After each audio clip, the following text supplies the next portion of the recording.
Welcome to Unfiltered Presence. My name is Siddharth, and this is a space where we slow everything down and really talk about what is going on inside us. Not as a coach, not as a guide, but as a human to human, soul to soul. Let's begin. Lately, I've been seeing the word detachment everywhere in relationships, in spirituality, in healing practices, and most of the times it is misunderstood. People still think detachment means cutting people off, cord cutting, energy cutting, forcing something away from your life. And we can also blame it to the word detachment. It literally what that means. That's why it feels like a withdrawal. But we'll use a better word for it, which is Vairagya. And Vairagya is not a withdrawal, it is clarity. And detachment is not about pushing something away, do some dramatic cord cutting. It is about no longer being controlled by it. And Vairagya literally means that there are no rag. Rag means attachment. Rag means what keeps you hooked, which makes you forget your true self. When you mistake your identity to someone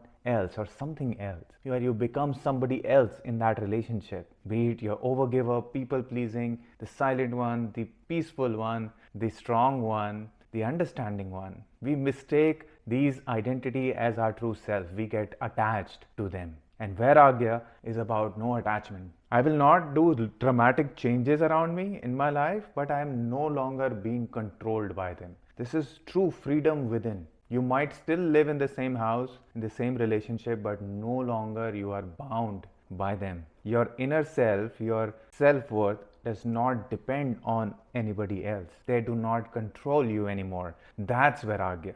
And Vairagya is not only from a person, not only from your attachments. Vairagya is a way of living. Detachment as a way of living, where you live freely without fear, where you are connected with you and your source, with only love and gratitude and surrender.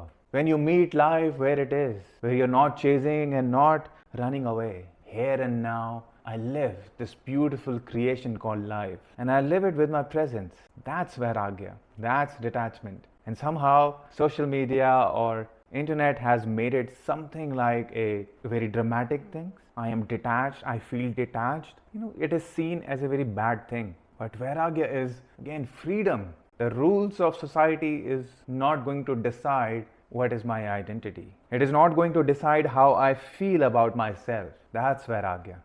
So in this episode, I have picked 3 questions which shows that there is a lot of confusion about detachment and why this confusion makes it even harder to detach. So let's start with our first question and the most common one. The first question is, why can't I detach no matter how much I try? If I were you, I'd be frustrated because you are trying. You are deleting, you are distancing, you are distracting yourself. You're trying everything that is possible. You have read enough, you have practiced enough, you have applied all the techniques, all the meditations, and yet you are still attached. First of all, detachment is not an action. You cannot do anything to be detached. Detachment is a consequence of understanding. The harder you try to detach, the more you think about them, the more you do the cord cutting, the more you are indulging yourself in their thoughts, the more you are feeding the story, the more you are reinforcing the attachment. So the harder you try to detach, the more you are getting attached, because that's how it works. If I ask you right now, do anything, but do not think of a blue rabbit. Do anything, think of anything, but not blue rabbit. Nothing like blue rabbit. Blue rabbit should not be visible in your head. Hey, what are you doing? I asked you not to think about blue rabbit. That's what. The more you try, the more you are getting attached, because trying implies resistance, and resistance keeps the object alive in your mind. And attachment is not to the person. It is the feeling that they represent. That could be a feeling of relief, feeling of being chosen, feeling of safety. So you are not failing at detachment. You are still emotionally invested. And this detachment will arise naturally when this illusion will collapse, not when you are putting more effort to detach. So the shift for you would be not that why am I not able to detach, but what am I getting from this attachment? When this clarity becomes stronger than the craving, detachment will happen naturally, not by doing things.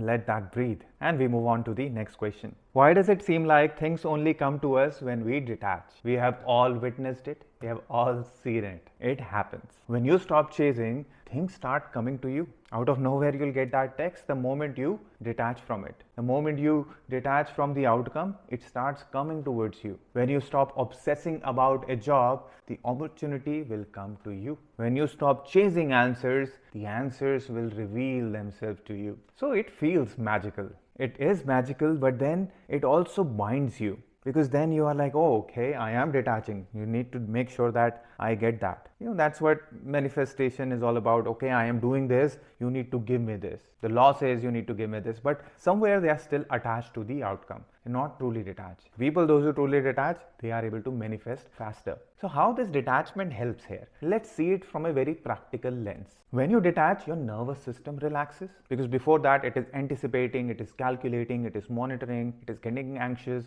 it is worrying about the result. But the moment you detach, it is breathing, it is relaxing. And when your nervous system relaxes, your behavior changes. You're not driven by fear, by anxiety. You're driven by more belief. When your behavior changes, your energy changes as well. Now you're sounding more confident, you're more calm, more grounded. And when your energy changes, your interactions will also change. Interaction with the universe, with the life itself. Earlier, all the tiny things used to bother you a lot, but now you're letting things be. And when that happens, often things are coming to you. So I will not say that detachment will help you in attraction, because then it will become another exchange. We don't want any exchange. So I won't say detachment helps in attraction, but detachment helps in removing desperation. Because when you are acting from that sense of urgency, from that desperation, a lot of times things do not go in our favor. Because this desperation will often push people away, because you are trying to control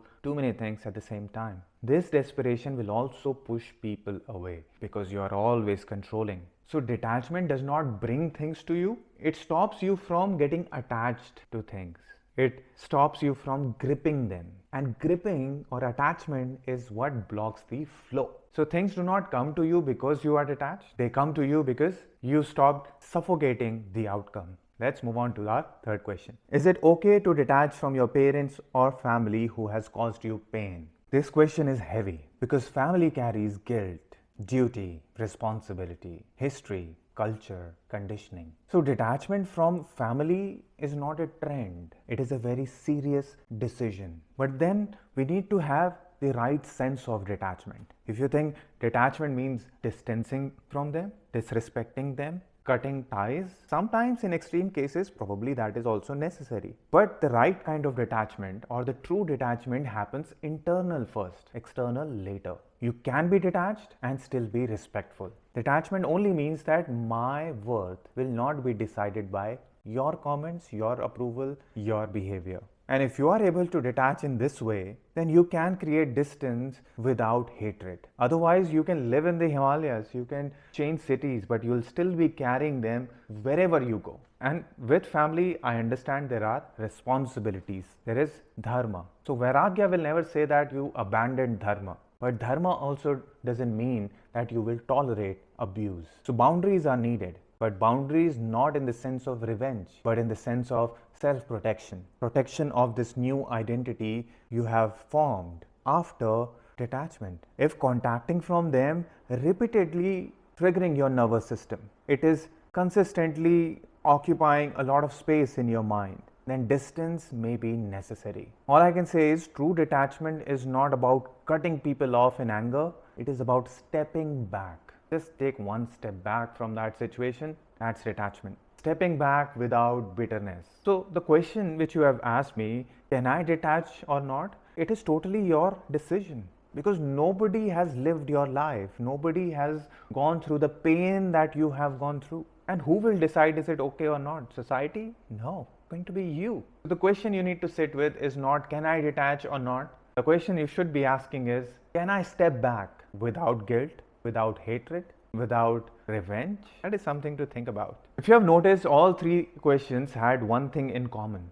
They were not about not caring. They were about not being controlled. So detachment and Vairagya is not about emotional numbness. It is emotional freedom.